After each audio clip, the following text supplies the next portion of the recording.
میں تو حیرت میں ڈوب جاتا ہوں جب خواتین ہاتھوں میں پلے کارڈ اٹھائے میرا جسم میری مرضی کا نعرہ لیے میدان عمل میں کود پڑتی ہیں، اور پھر اس سے بڑے دکھ کی بات یہ ہے کہ ہمارا میڈیا ان کے پیچھے کسی نہ کسی انداز سے کھڑا ہو جاتا ہے اور ایک ماحول پیدا کیا جاتا ہے کہ اس کی زیادہ سے زیادہ تشہیر ہو۔ میرا معاشرہ، میرا دین، میری مشرقی روایات، میرا کلچر، میرا تمدن، میری تہذیب اس کی حمایت نہیں کرتا۔ میرا دین تو مجھے اس بات کا سبق دیتا ہے، میری بہن کو، میری بیٹی کو، میری ماں کو، میری بیوی کو میرا دین یہ سبق دیتا ہے کہ وَلَا تَضْرِبْنَ بِأَرْجُلِهِنَّ لِيُعْلَمَ مَا يُخْفِينَ مِنْ زِينَتِهِنَّ، کہ وہ اتنے زور سے قدم بھی نہ رکھیں کہ ان کے پاؤں میں پڑے ہوئے پازیب کی چھنکار غیر مرد کے کانوں تک پہنچے۔ جو اسلام اپنی شہزادیوں کے پاؤں میں پڑے ہوئے پازیب کی جھنکار بھی غیر مرد تک جانے سے روکتا ہے، تو کیسے گوارا کیا جا سکے کہ ٹھمکے لگا کے عورتیں ہاتھوں میں پلے کارڈ اٹھائے بلند آواز سے نعرے لگا رہی ہوں اور جو ہے وہ دھمک دھمک کر کے جو ہے وہ اپنے حقوق مانگ رہی ہو۔ تم حقوق کس سے مانگتے ہو؟ محمد عربی نے تمہیں 14 صدیاں قبل حقوق دیے، اور اگر تم اسلام کو نہیں مانتی اور اسلام کے ضابطوں سے انحراف کرتی ہو تو تمہیں میں ایک نقشہ ماضی کا دکھانا چاہتا ہوں کہ تمہارے وجود کو بھی گوارا نہیں کیا جاتا۔ اٹھا کر کے سسکتی بچی کو زندہ درگور کر دیا جاتا۔ بھائی اس لیے کاٹ دیتا تھا کہ کل کوئی میرا بہنوئی نہ کہلائے۔ عکاس کے میلے میں بیٹوں کے ہاتھوں مائیں فروخت نہیں ہوئی؟ تذلیل کا اور کیا روپ تھا جو عورت نے نہیں دیکھا تھا؟ یہ تو اسلام کا فیض ہے کہ اسلام نے ماں کا روپ دیا، اسلام نے عورت کو بہن کا روپ دیا، عزتوں کی مسند پہ بٹھایا۔ بیٹیاں زندہ درگور ہو رہی تھی، میرے حضور نے کہا میری فاطمہ میرے جگر کا ٹکڑا۔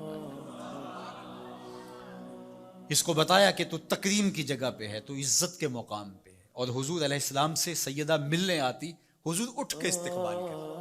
عورت کہتی ہے مجھے حق نہیں دیا گیا جتنے حق تجھے دیے گئے۔ مرد کو وراثت میں ایک حق دیا گیا، عورت کو 2 حق دیے گئے۔ وہ باپ کی وراثت میں بھی حق لیتی ہے، شوہر کی وراثت میں بھی حق لیتی ہے، اس کو 2 حق دیے گئے۔ تو یہ تو عزت اسلام کی دی ہوئی ہے، یہ تو وقار اسلام کا دیا ہوا ہے۔ اسلام نے تجھے تکریم کی مسند پہ بٹھایا، اسلام تمہیں عزت کے مقام پہ بٹھایا، تو آوارہ ہو گئی؟ تو ہاتھ میں پلے کارڈ اٹھائے بازاروں میں گھومنے لگی، آوارگی کو اپنا حق سمجھنے لگی؟ یہ تو نقص تھا، یہ تو جاہلیت کے زمانے کی عورتوں کا مزاج تھا۔ تجھے تو یہ کہا گیا فَلَا تَخْضَعْنَ بِالْقَوْلِ فَيَطْمَعَ الَّذِي فِي قَلْبِهِ مَرَضٌ، کہا کہ جب دروازے پہ دستک ہو یا تو فون اٹھا لے، مجبوری ہو کسی غیر مرد سے تجھے بات کرنا، تو تجھے میرا دین کہتا ہے اپنی آواز میں لوچ نہ پیدا ہونے دینا، آواز کو تھوڑا سا کرخت کر دینا، دل کا کوئی روگی تیری آواز کی نرمی سے کوئی اور معنی نہ نکال لے۔ تو اتنی پاک اور پردے دار ہے کہ تیرے بارے میں خیال بھی پاک رہنے چاہیے۔ تجھے دیکھ کے مرد کو ادب سے نظریں جھکانے کا حکم دیا گیا ہے۔ نگاہیں نیچی کر لو، محمد کی شہزادی آ رہی ہے۔ نگاہیں نیچی کر لو، فاطمہ کی بیٹی آ رہی ہے۔ نگاہیں نیچی کر لو، عائشہ کی بیٹی آ رہی ہے۔ تو عزت کے مقام پہ بٹھائی گئی، تو کس نے تجھے آوارہ کر دیا؟ کس نے تجھے بد چلن کر دیا؟ چند ٹگوں پہ، چند ملکوں کے سرمائے پہ، اور چند آوارہ عورتوں کے کہنے پہ جو مغرب کی وظیفہ خور ہیں اور جو نہ نظریہ پاکستان کو مانتی ہیں اور نہ ہی نظریہ اسلام کو مانتی ہیں، ان کے کہنے پہ تو ان کے ساتھ جا کے کھڑی ہو گئی؟ پلٹا واپس، تیری راہیں تیرا دین دیکھ رہا ہے۔ یہ 4 دن کی زندگی ہے، یہ بکھر کے ٹوٹ جانے والی سانسیں ہیں۔ آجا، تیرا دین انتظار کر رہا ہے، تیری نسلیں تیرا انتظار کر رہی ہیں۔ بطول باش و پنہا شو ازیں اثر کہ در آغوش شبیر بگیری۔ اقبال نے کہا بہن بطول بن جا اور زمانے کی نگاہوں سے پوشیدہ ہو جا، پھر تیری آغوش میں بھی حسین کے جانشین پیدا ہوں گے۔ تو مغرب کی ٹینو نہیں ہے، تو محمد کی بیٹی ہے، اور تیرا پردہ تیرے لیے بوجھ نہیں ہے، تیرے پردے کی ایک ایک سلوٹ تیری آبرو کا پیرا ہے۔ تیرا برقع تیری عظمتوں کا نشان ہے۔ جب تو برقعے میں سمٹ کر، جب تو شرعی پردے کے ساتھ ڈھیلا لباس پہن کے گھر سے کسی کام سے مجبوراً نکلتی ہے تو فرشتے بھی ادب سے سر جھکا لیتے. حضرت عبداللہ ابن عباس غالباً بیٹھے تھے تو آپ کے پاس کوئی تابعی بیٹھے تھے. تو اچانک آپ نے فرمایا تمہیں جنتی عورت نہ دکھاؤں؟ انہوں نے کہا جی دکھائیے. تو کہا وہ جو سیاہ رنگت کی خاتون گزر رہی ہے یہ جنتی ہے.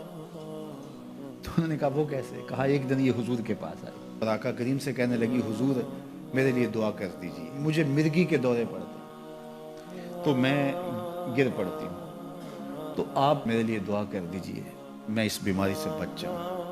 تو اللہ کے محبوب علیہ السلام نے فرمایا اگر تو صبر کرے تو تیرے لیے جنت کا وعدہ ہے.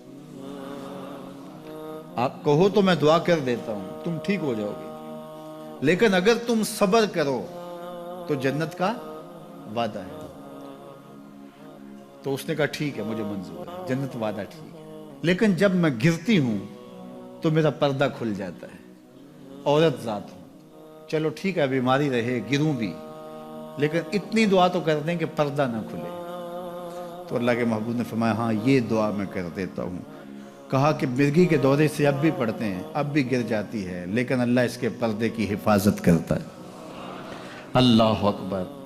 تو پردہ کتنی اہم چیز ہے اور ہمارا دین ہمیں اس کی تلقین کرتا ہے کہ تمہارا حیا نہیں لٹنا چاہیے، تمہارے پردے کی حفاظت رہنی چاہیے.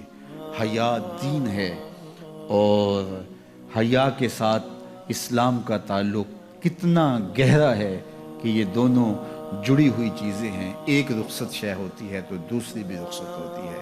مجھے بھی آپ کو بھی عملی کوشش بھی کرنی چاہیے کہ یہ جو ذرائع ہیں حیا باختگی کے، ان سے اپنے آپ کو اور اپنی نسل کو بھی بچایا جائے، اپنی معاشرت کو بھی بچایا جائے. اور دوسری بات کہ ایمان کی تکمیل تو حیا سے ہی ہے. یہ باڑ ہے ایمان کے لیے، اگر یہ باڑ اتر گئی تو ایمان پر حملہ ہو جائے. تو ہم مغرب کی نکالی میں اس کو ترقی نہ سمجھیں. اگر حیا باختگی لباس مختصر بلکہ اتار دیا جانا یہ ترقی اور کامیابی ہوتی تو پھر تو کعبہ اللہ کا ننگے طواف لوگ کیا کرتے تھے، وہ ترقی یافتہ ہوتے. تو برہنہ ہو جانا یہ حیوانیت کی طرف سفر ہے، یہ کامیابی نہیں ہے، یہ عروج نہیں ہے، یہ فیشن اور ترقی نہیں ہے، یہ تو اخلاقیات سے کنارہ کشی ہے، یہ تو حیا باختگی ہے. اسلام ایک روشن خیال دین ہے، اسلام ترقی یافتہ دین ہے، اسلام انسانی مزاج سے ہم آہنگ دین ہے، انسانی ضروریات کے تقاضوں کو پورا کرنے والا دین ہے. انسانیت سے، ہمارے مزاج سے، ہماری فطرت سے ہٹ کر کوئی دین نہیں ہے. تو نفس کی تسکین اور ہے، روح کی تسکین اور ہے. تو جوانی کے دور کے اندر نوجوان کی زندگی کی کچھ ترجیحات ہوتی ہیں، لیکن بعد کے اندر وہ خود سمجھ رہا ہوتا ہے کہ میں یہ غلط ہوں. آج مغرب پریشان ہے کہ انہوں نے جوانی کے 4 ایام تو اپنی خواہشوں میں اسیر ہو کے گزار لیے، لیکن ان کے بڑھاپے کی تلخیوں کو آپ نہیں جانتے کیا ہے. تو مغرب کے سانچے میں ڈھلنے کی کوشش نہ کرو. وہ اقبال نے کہا تھا نئی تہذیب تکلف کے سوا کچھ بھی نہیں، چہرہ جو نہ روشن ہو کہ تو کیا حاجت گلگو نہ فروش. اندر کچھ ہو ہی نہ اور اوپر میک اپ کیا ہوا ہو تو وہ تو کبھی اترے گا، جب اترے گا تو نیچے سے کیا بلا نکلے گی. تو یہ مغرب کی تہذیب ایک میک اپ ہے، جب اترتا ہے تو نیچے سے بلائیں برآمد ہوتی ہیں. اور وہ بڑھاپے میں جا کے ان کی حالت دیکھو کہ وہ کتنی تلخ عجیب اور پریشان کن زندگی گزار رہے ہیں. لیکن مومن کی زندگی میں بظاہر تلخیاں بھی ہوں لیکن اس کا چہرہ روشن ہی آپ کو دکھائی دے گا اگر وہ اسلام کے دیے ہوئے اصولوں کے مطابق چلتا ہے. تو مشرق کو کبھی بھی مغرب کی نکالی نہیں کرنی چاہیے. مغرب تو اس مصیبت سے جان چھڑانا چاہتا ہے لیکن ان کی معاشرت اس طرز کی بن گئی ہے کہ جان چھوٹنے نہیں پا رہی، اور جہاں سے وہ نکلنا چاہتا ہے وہاں سے ہم داخل کیوں ہونا چاہتے ہیں. تو میری بیٹی، میری بہن، تو مغرب کی بیٹی نہیں ہے، تو مشرق کی شہزادی ہے. تیرا برقع، تیری چادر، تیرا حجاب تیری آبرو کا پہرا ہے. جب تو سمٹتی ہے تو معاشرہ پھیلتا ہے. تیرا حیا ہی تیری زندگی کا تیور ہے اور یہی تیرا نور ہے. ایک صحابی حضور کی خدمت میں حاضر ہوا اور عرض کرنے لگا جاہلیت کے زمانے کی 2 باتیں ہیں، ایک بات یاد آتی ہے تو آنسو نہیں تھمتے، اور ایک بات یاد آتی ہے تو ہنسی نہیں رکتی. کہا وہ کون سی 2 باتیں ہیں؟ کہا وہ بات، جو بات یاد آئے تو میری ہنسی نہیں تھمتی وہ یہ ہے کہ میں ایک لمبے سفر پہ جانا تھا. تو یہ سفری معبود اور بت بھی ساتھ رکھتے تھے، تو میں نے سامان میں بت باندھ لیا تو وزن بھاری ہو گیا، تو میں نے سوچا کہ پہلے ہی میرے پاس سامان زیادہ ہے تو میں اپنے خدا کا بوجھ بھی ساتھ اٹھاؤں، تو میں نے کہا کوئی ہلکا پھلکا معبود ہونا چاہیے، تو میں نے آٹا گوندھ کر کے اس میں شہد ملایا یا ستو گوندھ کر کے اس میں شہد ملایا، تو میں نے ایک ہلکا سا بت بنایا، پھر اس کو دھوپ میں رکھ کے خشک بھی کر لیا اور اپنے سامان میں رکھ لیا، اور راستے میں پوجا پاٹ بھی چلتی رہی۔ جب میں منزل پہ پہنچا اور واپس پلٹا تو جو میرا اندازہ سفر تھا اس کے مطابق توشہ لیا تھا، سفر کوئی 2-4 دن اوپر ہو گیا اور میرا توشہ سفر ختم ہو گیا۔ تو ایک آدھ دن تو میں نے بھوک کاٹی، لیکن جب بھوک کی شدت ہوئی اور میرے پاس کھانے کے لیے کچھ نہیں تھا تو مجبور ہو کر میں نے تھیلے میں ہاتھ ڈالا اور اپنے معبود کو ہی نکالا اور پتھر پہ رکھ کے توڑا، اور پھر اس کے اندر پانی ڈال کر اس کو گوندا، پھر اس کی روٹی پکائی، پھر کھاتے ہوئے کہا میرے خدا اب کام نہیں آئے گا تو کب آئے گا، اب تو بھوک سے میری جان بھی نکل رہی ہے۔ آج اس بت کی بے بسی مجھے یاد آتی ہے تو میری ہنسی نہیں تھمتی۔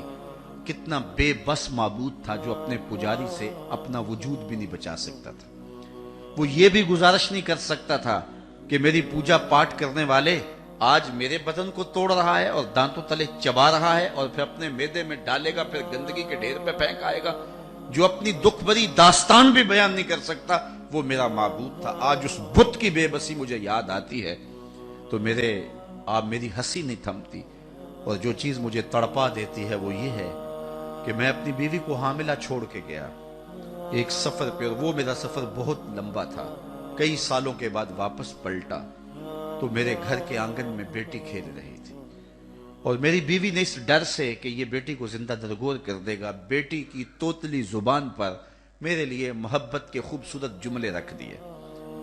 عربوں سے گفتگو آپ کریں تو ان کے لہجے میں اتنی مٹھاس ہوتی ہے کہ ان کے جملے دل کو چیر دیتے ہیں۔ اللہ نے نطق کا جو نور اہل عرب کو دیا ہے وہ دنیا کی کسی زبان کو نہیں دیا۔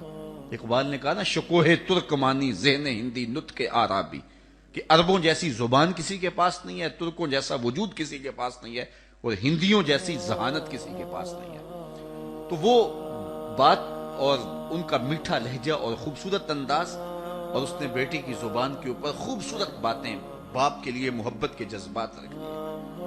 تو وہ کہتے ہیں میں جب لمبا سفر کاٹ کے آیا اور اپنے گھر داخل ہوا تو میں بیٹی کو دیکھ کے جھل بھن کے کباب ہو گیا، لیکن ماں نے اس بیٹی کو میرے لیے بہت زیادہ تیار کیا تھا، اس کے دل میں محبت ڈالی تھی، اس کی زبان پر لہجے پہ اتنے میٹھے رس بھرے لفظ رکھے تھے، وہ دوڑ کے آ کے میری ٹانگوں سے لپٹ گئی اور یا ابا ہو کہہ کر کے مجھے پکارنے لگی، اور میں اندر سے کھول رہا تھا اور میرا خون جو ہے وہ جوش میں تھا کہ میرے گھر میں بیٹی، اور میں اپنی بیوی کو گھورنے لگا کہ ایک تو نے سانپ کو جنم دیا ہے اور دوسرا اس کو باتیں سکھائی ہے، اور میں اس انتظار میں تھا کہ اس بیٹی کو میں کسی طرح ٹھکانے لگاؤں، اور خیر میں کچھ وقت آرام کیا اور بیٹی کو ساتھ لے کر کے باہر چلا گیا، اور وہاں میں نے ریت میں جو ہے وہ گڑھا کھودنا شروع کر دیا۔ میری بیٹی کو میرے سے اتنا پیار تھا، اتنی محبت تھی کہ جب میں تھکن سے چور ہوتا اور میرے ماتھے پہ پسینہ آتا، وہ آگے بڑھ کے اپنے دامن کے چلو سے ماتھے کا پسینہ صاف کرتے، اور میرے دل میں کوئی نرمی اس کے باوجود پیدا نہ ہوتی، اس سماج کی جھوٹی رسموں میں ایسا جکڑا ہوا تھا، اور اس بیٹی کے لیے میرے دل کے اندر اتنی نفرت تھی کہ میں اس کو بہت جلد صفحہ ہستی سے مٹانا چاہتا تھا، لیکن اس بیٹی کو پتا نہیں تھا کہ یہ سب کچھ کیوں ہو رہا ہے، ستم کوشیاں ہیں، کرم کاریاں ہیں، بس ایک دل کی خاطر یہ تیاریاں ہیں۔